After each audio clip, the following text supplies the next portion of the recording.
네, 안녕하세요 여러분. 가을바람입니다.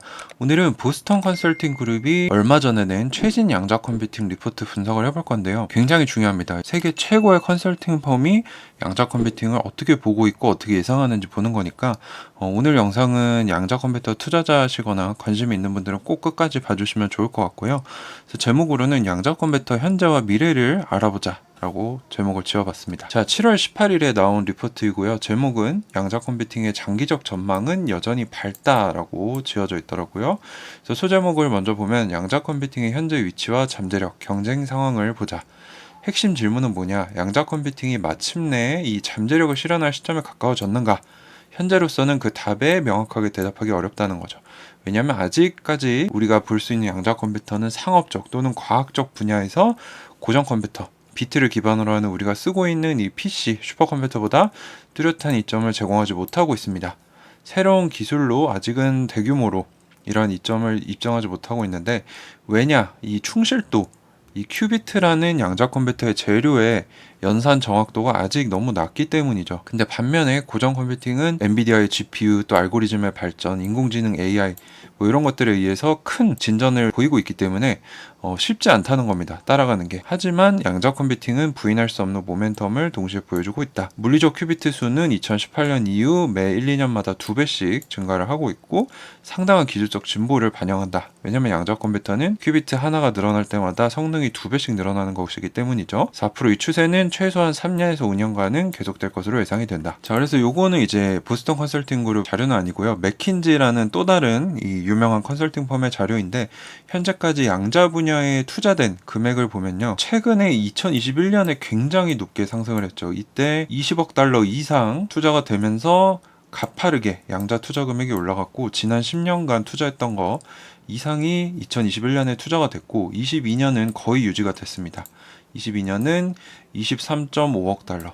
그리고 23년에 좀 줄었어요. 17억 달러 정도로. 22년 대비 23년에 27% 정도가 줄었는데, 이게 그러면 양자 컴퓨팅이 망하고 있다는 증거냐? 그건 아니라는 거죠. 왜냐면 이 전 세계적으로 스타트업에 투자되는 금액이 거의 마이너스 40%가 떨어졌는데, 그에 비해서 양자 컴퓨팅은 마이너스 27%밖에 떨어지지 않았다. 그래서 이 시기는 실제로 22년에서 23년 넘어갈 때 스타트업들이 굉장히 어려운 이 겨울 시기를 보냈습니다. 그래서 양자 컴퓨팅도 투자되는 금액이 줄었지만 이제 다른 분야보다는 덜 줄었다. 그래서 여전히 강력한 투자를 받고 있다는 거죠. 자, 그래서 전반적인 기술 투자가 많이 줄었음에도 불구하고 벤처 캐피탈로부터 2023년에 보스턴 컨설팅 그룹은 12억 달러로 받네요. 투자를 유치하면서 여전히 미래에 대한 투자자들의 신뢰를 보여줬다. 그리고 전 세계 정부들도 이에 적극적으로 참여하고 있는데, 특히 미국과 중국이 주도를 하고 있고, 양자 컴퓨팅이 국가 안보뿐만 아니라 경제 성장에 있어 중요한 역할을 할 것으로 보고 있다. 그래서 우리가 양자 컴퓨터에 투자를 하고 있는 거죠. 그래서 이런 정부, 공공 부분의 지원은 향후 3에서 5년간 100억 달러를 초과할 가능성이 있다. 100억 달러는 최소 10조 이상을 얘기를 하는 거죠. 이 기술이 확장될 수 있는 충분한 기회를 이제 정부 쪽에서 지원을 해줄 거다라고 얘기를 하고 있습니다. 자, 그러면 현재 이 양자 컴퓨터 오류율이 높은 니스크 시대라고 그러죠. 중간 정도 규모의 시대에 가치 창출 과제가 있는데, 3년 전에 이제 BCG, 보스턴 컨설팅 그룹은 양자 컴퓨터 시장이 3단계로 성숙해질 거라고 예상을 했습니다. 그래서 처음은 지금 우리가 속한 오류율이 높은 중간 정도 규모의 디스크 시대는 2030년까지, 그리고 오류 수정이 도입이 된 후에 폭넓은 양자 우위, 양자 컴퓨터를 본격적으로 쓰게 되는 단계가 2030년부터 2040년, 그리고 2040년 이후는 완전히 이 오류가 잡히게 돼서 양자 컴퓨터를 지금 우리 컴퓨터 쓰듯이 쉽게 쓸 수 있는 시대가 올 것이다 라고 봤는데, 2040년까지 4,500억 달러에서 8,500억 달러의 가치를 창출할 것이라고 생각을 했고, 그중 이제 양자 컴퓨팅 기업에 돌아갈 돈이 900억에서 1,700억 달러로 봤다. 근데 이 예측을 여전히 자신감을 가지고 유지하겠다라고 했습니다. 자, 그래서 이 도표는 저를 이제 오랫동안 봐오신 분들이라면 한 번씩 보셨을 거예요. 디스크 시대, 폭넓은 양자우위 시대, 그리고 오류가 수정된 시대, 2030년까지 30년에서 40년, 그리고 40년 이후. 그래서 이 위쪽은 이 실제 양자 컴퓨터가 경제적으로 창출할 가치, 50억에서 100억, 800억에서 1700억, 4500억에서 8500억.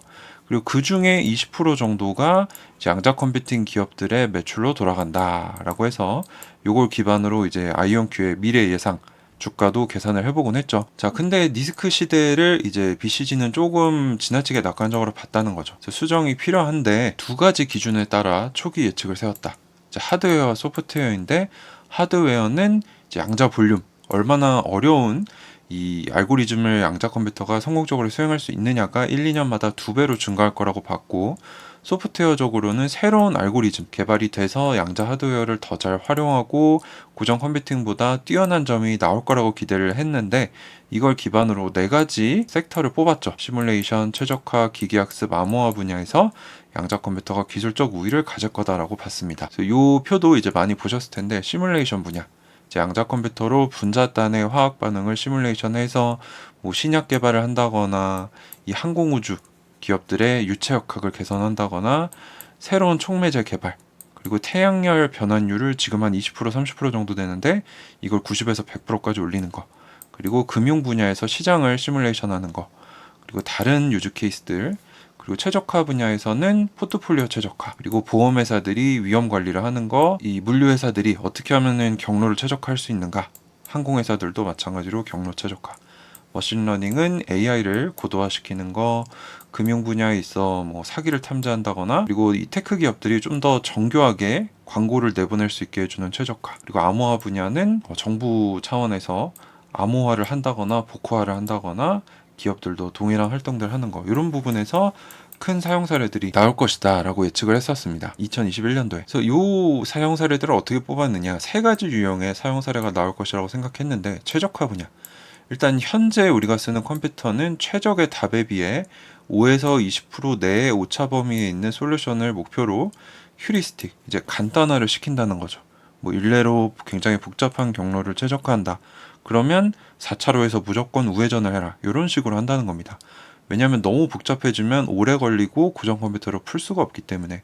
그래서 단기적으로는 양자 컴퓨터가 이 오차를 줄이고 더 빠르게 좋은 답을 줄 것으로 예상을 했었고, 하지만 이제 니스크 시대, 현재 시대 알고리즘은 고전적인 방법과 마찬가지로 여전히 이 간단화를 하는 휴리스틱 방법에 의존하고 있고 불확실성이 더 크다. 그래서 현재 니스크 시대의 양자 컴퓨터가 창출할 수 있는 이 경제적인 가치는 기존 예상보다 줄이지만, 이 오류 수정이 명확한 우위를 입증을 해줘야 양자 컴퓨터가 이제 오류가 줄어들면서 진짜 그 가치를 낼 수 있다는 거죠. 그래서 오류 수정이 되냐 마느냐, 이게 상당히 중요한 포인트라는 거 제가 항상 말씀을 드리고 있고요. 그래서 난해한 분야에서 또 사용 사례가 나오게 됐는데, 이 고전 컴퓨터 능력을 넘어서는 일부 문제를 양자 컴퓨터가 해결할 수 있을 거다. 왜냐하면 이 문제의 크기가 커지면 커질수록 고전 컴퓨터로는 이 해결에 필요한 시간과 계산 자원이 기하급수적으로 늘어나기 때문에, 뭐 예를 들어서 재료의 전도성을 시뮬레이션 한다거나 약물 내 분자의 특성 계산 등 이런 것들은 이 고전적인 방식으로 하기 어렵다는 거죠. 그래서 리처드 파인만이라는 지금까지 살았던 과학자들 중에 가장 뛰어난 과학자 중 한 명이 1980년도에 양자 컴퓨팅을 통해 자연을 우리가 시뮬레이션해야 제대로 할 수 있다 라고 양자 컴퓨팅 개념을 제안을 했다는 거죠. 근데 재밌는 거는 AI가 최근에 굉장히 크게 발전을 했죠. 그래서 양자 컴퓨터의 역할이 줄어든 게 아니냐라는 추측이 생겼는데, 실제로는 그렇지 않다라고 합니다. 왜냐하면 이 AI라는 게 데이터가 있어야, 그 데이터가 많고 정교해야 그걸 기반으로 학습을 해서 그걸 활용하는 이 답을 주는데, 이 데이터가 있냐 그것도 중요하고 이 데이터의 품질이 좋냐 이게 중요하다는 거죠. 근데 수많은 분야에 있어서 뭐 불치병이나 이런 것들, 새로운 자재를 개발해야 된다 그러면 기존에 존재하는 데이터가 없다는 거죠. 그래서 그런 것들은 AI가 못한다는 겁니다. 근데 양자 컴퓨팅은 이런 전제 조건이 필요 없이 그냥 있는 그대로를 시뮬레이션하고 배워서 답을 내기 때문에 AI가 잘하는 거랑 양자 컴퓨터가 잘하는 거는 겹치지 않고 양자 컴퓨터가 발전할 수 있을 거다라고 얘기를 하고 있습니다. 그래서 AI는 2가지 주요 한계를 가지고 있는데, 일단 결과에 일정 수준의 오류가 포함되어 있고, 기존에 학습을 시켰던 데이터에서 멀어질수록 정확도가 떨어진다는 한계가 있다는 거죠. 그래서 양자 컴퓨터는 기존에 뭔가를 학습해서 하는 게 아니라 자연을 있는 그대로 시뮬레이션해서 오늘날 풀 수 없는 문제들을 풀 수 있는 답이 될 가능성이 높다. 그래서 조금 결이 다르다는 거죠. 그리고 완전히 새로운 분야에서 아직 우리는 양자 컴퓨터로 뭘 할 수 있는지조차 잘 모릅니다. 일례로 스마트폰이 가능해졌을 때 우리는 우버와 같이 이 차를 쉐어링할 수 있는 서비스를 만들게 됐어요. 근데 이 고전 컴퓨터, 스마트폰이 나오기 전에는 이런 것들 아예 상상도 못했습니다.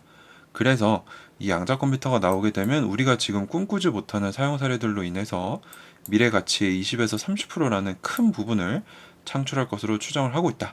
요건 이제 아이온큐의 필요체표면 CEO도 여러 번 얘기하죠.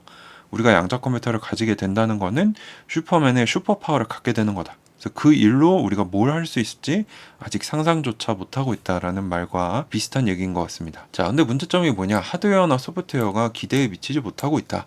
지금 디스크 시대가 우리 기대에 미치지 못하는 두 가지 이유가 있는데, 일단 충실도가 너무 낮다는 거죠. 하드웨어 개발 기술이 부족하기 때문에. 그래서 대부분의 우리가 흔히 생각하는 유용한 사용 사례를 하려면 10,000개에서 20,000개의 큐비트 게이트 작업과 거의 100%에 가까운 충실도가 필요하다는 겁니다. 근데 아직 이 수준에 도달을 못했죠. 현재 수준은 30개 이상의 큐비트를 가진 회로로는 99.5%의 정확도밖에 달성을 못했다. 그래서 아직 갈 길이 멀다는 겁니다. 그리고 이 연산이 복잡해질수록 오류는 축적이 됩니다. 그래서 이 0.001%라도 오류를 줄이는 게 굉장히 중요한 거죠. 우리가 흔히 쓸만하다고 생각하는 쇼의 알고리즘, 즉 큰 수를 쉽게 소인수분해 할 수 있다는 이 양자적인 알고리즘인데, 이게 이제 가능해지면 지금 우리가 쓰고 있는 모든 암호화가 깨질 수 있다는 거죠. 근데 수백만 개의 게이트가 필요한데 아직까지 여기까지는 도달을 못했다는 겁니다. 또 두 번째 이유, 고전 컴퓨터가 빠르게 치고 올라왔다. AI가 과학 분야를 뛰어넘어서 이전에 난해했다고 생각했던 문제들도 현실적으로 풀고 있는데, 이와 동시에 양자 컴퓨터, 현재 양자 컴퓨터의 수준은 한계가 있기 때문에 아직도 간단화를 한다는 거죠. 그래서 양자 컴퓨터가 고전 컴퓨터보다 더 뛰어나다는 실용적인 사례가 아직 없다는 겁니다. 그래서 아직까지 양자 컴퓨터가 고전적인 컴퓨터에 비해 명확한 우위를 차지하지는 못했다. 시연은 했지만 이게 아직 대중들에게 포용될 정도로 가지는 못했다는 겁니다. 하지만 이제 대안으로 D-Wave나 파스칼 같은 기업들이 이 완전히 게이트 방식으로 프로그래밍을 할 수 있는, 우리가 흔히 생각하는 컴퓨터가 아니라 아날로그 방식, 이 특정 분야에서만 양자가 잘할 수 있는 것들을 가지고 단기적인 상업적 사용 사례를 만들기도 했다. 이런 방법들도 있다는 거죠. 하지만 최근의 진보는 양자 컴퓨팅이 상당히 발전을 이루고 있다는 걸 보여주고 있다. 그래서 특정 분야에 특화된 양자칩, 이게 이제 D-Wave가 하고 있는 거고, 클라우드를 기반으로 누구나 쉽게 사용할 수 있게 해주는 움직임이 나오고 있다는 거죠. 자, 그럼 이게 양자 컴퓨팅 기업들에게, 아이온큐 같은 기업들에게 어떤 영향을 미치는가? 일단 이 아날로그 방법, D-Wave가 하는 걸 통해서 수익을 창출할 수 있지만 아직 그 큰 범위는 아니고요. 그럼에도 불구하고 양자 컴퓨팅 기업들이 클 수 있는 이유는 이 첨단 기술에 대해서 공공 부분, 이 정부가 주문을 해주거나 보조금을 제공해서 상당한 지원을 주고 있기 때문이다. 예를 들어서 영국 국방부는 오르카 컴퓨팅이라는 회사에 양자 컴퓨터를 사줬는데 아직까지 40큐비트가 되지 않는데 이제 너희 열심히 해봐라. 이 중요한 기술이니까 우리가 지원해줄게. 이런 식으로 구매를 하고 있다는 겁니다. 그래서 이런 공공 부분, 정부가 지원하는 주문이 이미 시장의 절반 이상을 차지하고 있고, 이게 앞으로 3년에서 5년 동안 지속될 것이기 때문에 아직까지 양자 컴퓨팅에 이 수혈이 되고 있다는 거죠. 정부 차원에서 지원을 해주고 있기 때문에. 그리고 주요 기업들이 또 양자 기술에 투자를 하고 있는데, 포춘 500대 기업 중 100개 이상이 이 양자적으로 진행을 하고 있는 개념 증명 프로젝트를 추적하고 있다. 그래서 이 장기적인 전망을 가진 회사들이 지속적으로 양자 컴퓨팅에 투자를 하고 있다는 겁니다. 그리고 이 외에도 이 양자 컴퓨팅에 필요한 제어 장치, 냉동고, 레이저, 진공 장치, 소프트웨어 같은 양자 컴퓨터 내부에 들어가는 장비들을 공급망으로 형성을 해서 요걸 또 수익으로 창출할 수 있다는 거죠. 양자 컴퓨팅 기업들이. 그래서 이 수익의 5에서 10% 정도를 여기서도 만들 수 있다. 그래서 양자 컴퓨팅 투자가 좀 줄어든다고 망하는 게 아니라 정부나 기업들의 투자는 여전히 강력하고 그 외에 부가 수익들도 낼 수 있다는 거죠. 자, 그래서 이 퍼블릭 섹터, 공공 부분에서의 양자 컴퓨팅 수요가 강력하다는 걸 보여주는데, 2023년까지는 연간 27%씩 상승을 했고 24년부터는 25%씩 엄청나게 크게 성장을 하는 겁니다. 25%면. 그래서 실제 투자되는 것의 한 50에서 60%는 정부, 35에서 50이 주요 대기업들, 그래서 5에서 10%가 공급망에서 오는 수익이다. 그래서 굉장히 빠르게 양자 컴퓨팅 시장이 여전히 성장을 하고 있다는 겁니다. 그래서 2024년 올해 같은 경우는 한 10억 불 정도 되네요. 10억 불이면 한 1.3조 1.4조 원 정도 규모가 되는 것 같습니다. 그러면 지금 디스크 시대는 부족한데 뭐가 이걸 돌파하게 해줄 거냐? 바로 오류 수정입니다. 왜냐면 이 BCG가 처음 양자 컴퓨팅 리포트를 냈던 게 2021년도인데요. 그때는 오류 수정에 대한 전망이 불확실했다. 대부분의 전문가들은 2030년 이후에나 달성될 것으로 봤고 일부는 안 될 것으로 봤다는 거죠. 그러나 저도 여러 번 말씀드렸지만 이 기술의 발전이 가속화되고 있습니다. 그래서 지난 3년간 큰 진전이 있었는데 큐에라 같은 기업들이 48개의 논리적 큐비트를 시연하기도 했고 IBM은 10배 이상 효율적인 오류 수정 코드를 내놓기도 했고 컨티뉴엄은 오류를 800배 줄이는 데 성공하기도 했다. 아이온큐 같은 경우는 부분적인 오류 수정을 내년부터 넣기로 했죠. 그래서 이 전체 예상 가치의 90%는 오류 수정이 잘 나오느냐에 달려있다. 이게 굉장히 중요하다고 제가 계속 말씀을 드렸죠. 그래서 주요 기업들의 로드맵에 의하면 늦어도 2029년까지는 완전한 오류 수정을 넣을 것이다라고 했기 때문에 이런 오류 수정이 들어오게 되는 게 최종 사용자들에게 가치를 제공하는 시간을 가속화한다는 거죠. 그래서 우리가 봤을 때 오류 수정이 제대로 나와야 양자 컴퓨터가 본격적으로 큰 시장을 열겠구나. 요거는 우리가 알아두고 투자를 해야 된다는 겁니다. 자, 그런데 아직까지 양자 컴퓨터 기술은 초기 단계에 있기 때문에 이 대부분의 기업들은 장기적인 것보다 단기적인 실적에 집중을 하기 때문에 즉각적인 가치를 제공하지 못해서 아직까지 양자 기술 시장이 작은 겁니다. 그래서 오류 수정이 개선이 되면은 상당한 이익을 얻을 수 있거나 그때 기업들의 투자가 많이 들어올 거고 선도적인 입지를 확보하려는 기업들, 이런 기업들이 현재는 양자 컴퓨터에 투자를 하고 있다는 거죠. 그래서 오류 수정된 양자 컴퓨팅이 나오게 되면은 가장 혜택을 많이 볼 수 있는 곳이 기술 기업, 빅테크들, 가장 먼저 도입을 해서 수십 년 동안 경쟁 우위를 가져가야 되죠. 그 화학 농업 기업들, 이제 분자 모델링 시뮬레이션을 통해서 신자재 개발, 작물을 보호하는 분야 등등 제약회사, 당연히 지금 새로운 신약을 개발하는데 2조 원이 들어가고 10년이 넘게 걸리는데 전례 없는 속도로 신약 개발을 가속화할 수 있다는 거죠. 방위 및 우주 산업도 상당히 중요합니다. 국가 안보, 첨단 항공우주 프로젝트, 그리고 금융기관들이 위험 평가나 포트폴리오 최적화를 통해 큰 돈을 벌 수 있게 경쟁 우위를 확보할 수 있기 때문에 오류 수정이 제대로 나온다, 상업적 우위가 나온다, 그러면 이런 기업들이 양자 컴퓨터에 앞다투어서 투자를 할 것이라는 예상입니다. 자, 그래서 현재 이 양자 컴퓨팅에 대한 초점, 포커스가 이동이 되고 있는데 기존에는 큐비트 숫자에만 사람들이 집착을 했다면 이제는 사용자에게 이득이 되는가, 이런 종합적인 면을 사람들이 본다는 거죠. 요거는 이제 아이온큐가 처음 상장 때부터 얘기했던 얘기입니다. 그래서 노이즈, 충실도가 높냐, 그래서 오류 수정을 구현을 해서 오류를 줄이고 더 어려운 문제를 풀 수 있는가, 이게 필수적으로 필요하고 연산 속도, 클럭 속도라고도 하죠. 오늘날의 양자 컴퓨터는 고전 컴퓨터에 비해 상당히 느립니다. 그리고 양자 컴퓨터 내부에서도 어떤 방식의 큐비트를 쓰느냐에 따라 큰 차이가 있기 때문에 현재는 이 심각한 제한이 있다는 거죠. 근데 이제 앞으로 알고리즘이 발전되고 하드웨어가 발전됨에 따라 양자 컴퓨팅의 연산 속도도 빨라질 것이다 라고 보고 있습니다. 그리고 데이터 로딩, 이 양자 컴퓨터의 데이터를 로딩해야 연산을 할 수 있겠죠. 근데 현재는 큐비트가 적기 때문에 실제로 로딩 한 번에 할 수 있는 데이터가 적다. 그래서 앞으로 이 큐비트 숫자를 늘려야 데이터를 빠르게 로딩해서 연산하고 결과값을 줄 수 있을 거고요. 그리고 연결성도 상당히 중요한데 우리가 알다시피 이온 트랩이나 중성원자 같은 경우는 연결성이 굉장히 높습니다. 그래서 빠르게 큐비트들 간에 연결을 해서 계산을 할 수 있고 오류율이 좀 낮은 편인데 초전도체나 이제 실리콘을 기반으로 하는 큐비트 같은 경우는 가장 인접한 큐비트들만 연결할 수 있기 때문에 연결성이 떨어지고 그래서 이 오류율이 굉장히 높다는 단점이 있다는 거죠. 그래서 이런 부분도 개선이 돼야 되고 또 수익이 나야 된다는 겁니다. 현재 양자 컴퓨터는 고전 컴퓨터에 비해 시간당 10만 배가 더 비쌉니다. 그래서 시간이 지남에 따라 양자 컴퓨터가 개발이 돼서 이 격차는 줄어들겠지만 아직까지 기업들이 보통 보는 1년 안에 손익분기점 되냐, 요건 안 된다는 거죠.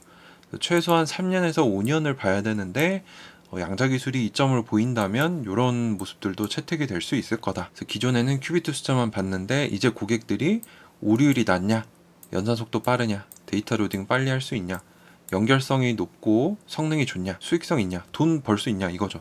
이런 것들이 종합적으로 중요한 시대가 되고 있다. 그래서 단순히 큐비트 숫자만 높다고 그 회사 주식을 사서는 안 된다는 겁니다. 자, 마지막으로 변하지 않는 것들이 있는데 일단은 전반적인 상황의 안정성이 왔다. 이 회로 깊이, 복잡한 연산할 수 있느냐, 충실도율, 정확도가 높냐, 이런 것들은 단기적인 장애물인데 이게 이 기술의 장기적인 발전을 위협하지 않는다는 거죠. 2021년에 비해 현재는 해결에 더 가까워졌다. 3년 동안.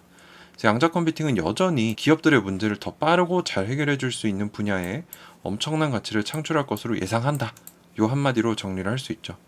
최종 사용자는 이 공급업체, 아이온큐, IBM, 컨티니엄 같은 회사들과 파트너십을 강화하고 자체 기술을 개발해야 된다. 왜냐하면 양자 컴퓨팅은 승자 독식의 기술이기 때문이다. 먼저 취득하는 사람이 대부분의 매출을 가져가게 됩니다. 이거는 최종 사용자도 마찬가지고 공급업체한테도 적용이 되는 말이죠. 자, 그래서 정리를 해보면 양자 컴퓨터 현실을 보면 아직까지는 고전 컴퓨터에 비해 뚜렷한 이점을 제공하지 못하고 있고 충실도가 낮기 때문이다. 그래서 지금 양자 기술들이 적자이고 주가가 낮은 거죠. 하지만 여전히 이 벤처 캐피탈로부터 큰 투자를 받고 있고 전 세계 정부들도 적극적으로 지원하고 있기 때문에 장기적으로 봐야 된다. 그래서 현재 시대는 미약하지만 오류 수정이 늦어도 2029년까지 도입이 된다면 큰 잠재력을 실현하는 시대가 올 것이다. 그 예상을 BCG도 그대로 유지한다는 거죠. 그래서 단순히 이제는 우리가 큐비트 숫자만 보는 어리석은 시대가 아니라 노이즈, 클럭 속도, 데이터 로딩, 연결성, 수익성, 즉 고객에게 돈이 되냐가 제일 중요한 기준이 되고 있다는 거죠. 그래서 IBM이나 아이온큐나 컨티니엄이 말하는 거랑 똑같죠.